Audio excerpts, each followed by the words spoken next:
মানব জাতির মধ্যে হতে একজনকে অপরের উপরে সম্মান দিয়েছেন, মর্যাদা দিয়েছেন, যেরকম ঠিক তেমনি ভাবে স্থানকেও, এক স্থানকে অন্য স্থানের উপরে প্রাধান্য দিয়েছেন।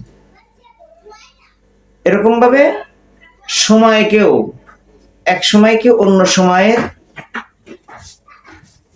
উপরে সম্মান দিয়েছেন, মর্যাদা দিয়েছেন। তো পৃথিবীতে এমন কিছু জায়গা আছে, যে সকল জায়গায় আল্লাহর কাছে কিছু চাইলে, দোয়া করলে জায়গার ওসিলায় আল্লাহ পাক দোয়া কবুল করে থাকেন। সম্মানিত মুসলমান ভাই ও বাবাজি, পর্দার আড়ালের আমার মা ও বোনেরা, যারা হজ করতে যাবেন, তো মক্কা যারা হজ করতে যাবেন, এখানে কিছু বিশেষ জায়গা আছে, সেখানে গিয়ে যদি আপনি কিছু প্রার্থনা করেন, তো আল্লাহ পাক আপনার এই প্রার্থনাকে কবুল করবেন। জায়গার ওসিলায় মকবুল জায়গা। এক নম্বর হচ্ছে কাবা ঘরের ভিতরে, ওখানে যদি আপনি প্রবেশ করতে পারেন, তো 2 রাকাত নামাজ পড়ে আল্লাহর কাছে যা চাবেন আল্লাহ পাক তা আপনি দিবে ইনশাআল্লাহ। 2 নম্বর হচ্ছে মিজাবে রহমত, যা কাবা ঘরের পাশেই পনালা, অর্থাৎ কাবা ঘরের পাশে একটা জায়গা আছে, সেটাও কাবারই অংশ, হাতিমে কাবা। তো মিজাবে রহমত, তার নিচের অংশটা হাতিমের অন্তর্ভুক্ত। এখানে যদি আপনি আল্লাহর কাছে কিছু চান নামাজ পড়ে, তো আল্লাহ পাক আপনার দোয়াকে কবুল করবে। 3 নম্বর হচ্ছে মাতাব, অর্থাৎ কাবা ঘরের চারপাশে যে খালি জায়গা গোলাকার, যেখানে হাজি সাহেব গণেরা ঘুরে ঘুরে কি করেন, তাওয়াফ করেন, সেটাকে মাতাব বলে। মাতাব করবে, মাতাবে আপনি তাওয়াফ করবেন, আল্লাহর কাছে চাইতে থাকবেন, আল্লাহ পাক আপনার চাওয়াকে গ্রহণ করবে। তারপর নম্বর হচ্ছিল মুজদালামা।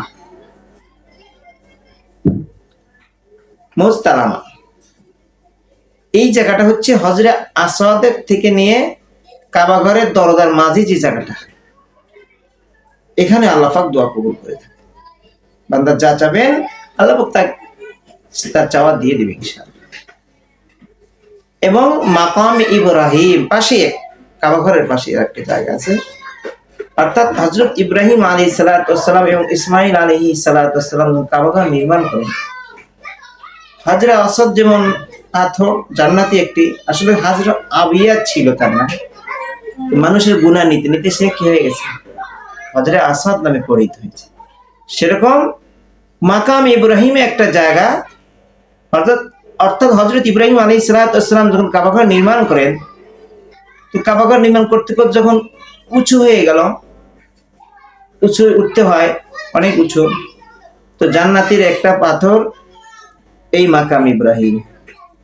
হযরত ইব্রাহিম আলাইহিস সালাতু ওয়াস সালাম ওই পাথরের উপরে পা রাখতেন, যখন উঁচুতে ওঠার প্রয়োজন হতো, পাথরটি এমনিতেই লিফটের মতো উঁচু হয়ে যেত। সুবহানাল্লাহ।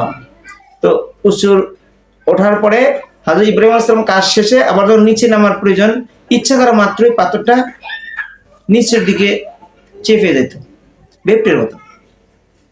তো সেই পাথরটি মাকাম ইব্রাহিম ওখানে রাখা আছে। দেখবেন ওখানে হাজী সাহেবগঞ্জ যদি হজ করতে যান, ওই মাকাম ইব্রাহিম যে আছে ওখানে দেখবেন হযরত ইব্রাহিম আলাইহিস সালাম পায়ের ছাপ আছে।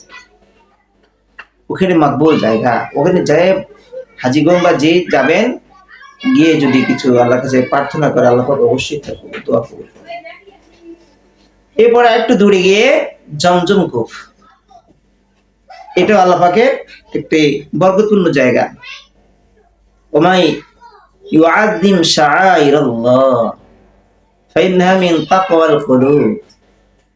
আল্লাহ তাআলার এই সকল নিদর্শন জায়গাগুলো বরকতপূর্ণ জায়গা, এগুলোকে সম্মান করাও তাকওয়ার একটি অন্তর্ভুক্ত। তো জমজম কূপের পাশে গিয়ে শুধু পানি নেবেন না, আমি তো নেবেন, সাথে সাথে জমজম কূপের পাশে গিয়ে 2 রাকাত নামাজ পড়ে আল্লাহর কাছে দোয়া করবেন, নামাজ পড়ার যদি সুযোগ হয়। তো এখানে যা চাবেন আল্লাহ পাক আপনার চাওয়াকে গ্রহণ করবেন। তারপর নম্বর হচ্ছে সাফা পাহাড়, পাহাড়ে গিয়ে যা চাবেন আল্লাহ পাক 2 রাকাত নামাজ পড়ে আল্লাহ পাক দোয়া কবুল করবেন। মারওয়া, এরপর হচ্ছে মারওয়া পাহাড়। আল্লাহ পাক কোরআনুল কারীমের মধ্যে বলেন ইন্নাস সাফা ওয়াল মারওয়াতা মিন শাআইরিল্লাহ। সাফা এবং মারওয়া আল্লাহ পাক রব্বুল আলামিন নিদর্শন, বরকতপূর্ণ একটি জায়গা।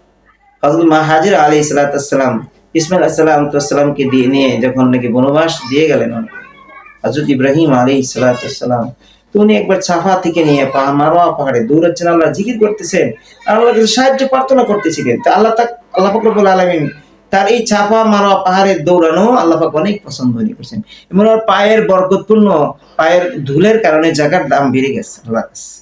সুবহানাল্লাহ। সাফা মারওয়া পাহাড়ে গিয়ে যদি আপনি আল্লাহর কাছে প্রার্থনা করেন, কবুল হওয়ার সম্ভাবনা বেশি, কবুল করেন। মারওয়া পাহাড় তাই, এবং সাফা মারওয়া পাহাড়ের মাঝে একটি জায়গা আছে মাসা, সেখানে গিয়ে হাজির একটু দৌড় দিতে হয় সাই করার সময়। তো ওইটাও বরকতপূর্ণ জায়গা। এই তিনটি জায়গা দোয়া কবুল হওয়ার সম্ভাবনা বেশি, আল্লাহ পাক দোয়া কবুল করতে। তারপর নম্বর হচ্ছে আরাফার মাঠ। আরাফার মাঠে গিয়ে আপনি দোয়া করবেন, তো যে দোয়া করবেন আল্লাহ পাক সে দোয়া আপনার দোয়া আল্লাহ কবুল করে নেবেন। আল্লাহর হাবিব বলেন রাসূলুল্লাহ সাল্লাল্লাহু আলাইহি সাল্লাম قال خير الدعاء دعاء يوم عرفة। উত্তম দোয়া হচ্ছে, সর্বোত্তম দোয়া আরাফার মাঠে। وخير ما قلت انا وقال من قبلي لا إله إلا الله وحده لا شريك له له الملك وله الحمد وهو على كل شيء قدير। আল্লাহ বলে শ্রেষ্ঠ দোয়া যা আমি বলেছি, আমার পুরো নবীগণও বলেছে, লা ইলাহা ইল্লাল্লাহু ওয়াহদাহু লা শারীকা লাহু লাহুল মুলকু ওয়া লাহুল হামদু ওয়া হুয়া আলা কুল্লি শাইইন কাদির। দোয়াটা যদি আপনি পড়েন। তারপর নম্বর হচ্ছে মুজদালিফায় গিয়ে ফাতে গিয়ে মাগরিব আর ইশা একত্রে পড়ে ওখানে যা চাবেন আল্লাহ পাক তাই দেব। এরপর হচ্ছে জামারাত, অর্থাৎ মিনাতে শয়তান ঢিলানোর জন্য 3টি খুঁটি আছে, 10 থেকে নিয়ে 13 তারিখ পর্যন্ত ঢেলে থাকে 21টি পাথর। তো এখানে যা আপনি চাবেন আল্লাহ পাক দোয়া করবেন। এই যে বিশেষ কিছু জায়গা, হাজী সাহেবগঞ্জ যদি যান, ওমরা হজ করতে গেলেন অথবা বড় হজ করতে, তো এবার তো অবশ্যই যাবেন। আলহামদুলিল্লাহ ওদের অনেক টাকা কম খরচ, অর্ধেক খরচ যাওয়া যাচ্ছে বছর শুনতেছি। তা আল্লাহ পাক যারা এই ফায়সালা করলেন, এই কমায় দিলেন, তাদের আল্লাহ পাক হায়াতে তয়্যিবা দান করেন। আমরা দোয়া করি আরো যেন ইসলামের ক্ষেত্রে ওনারা বেশি বেশি প্রাণ ভরে করতে পারে, মুসলমানের জন্য যেন সহজ হয়। নবীর কবর জিয়ারত করা, কাবা ঘরে গিলাপ দ্বারা উমরা হজ যেন আরো সহজ হয়, আমরা যেন যেতে পারি। আল্লাহকে সবসময় প্রার্থনা করি। তো আপনারা যারাই যাবেন এই সকল জায়গায় গিয়ে এই দোয়াগুলো করতে, আল্লাহ পাক আমাদের সকলকে মকবুল জায়গায় গিয়ে যাওয়ার তৌফিক দান করুন, এবং সেখানে গিয়ে ইবাদত বন্দেগী করে আল্লাহর কাছে বিনয়ের সাথে দোয়ার কবুলের জন্য যত শর্ত আছে, শর্ত সাপেক্ষে যদি আমরা দোয়াগুলো করতে পারি, করবো অবশ্যই যারা আমরা যাবো ইনশাআল্লাহ। আল্লাহ তাআলা সবাইকে তৌফিক দান। আমিন।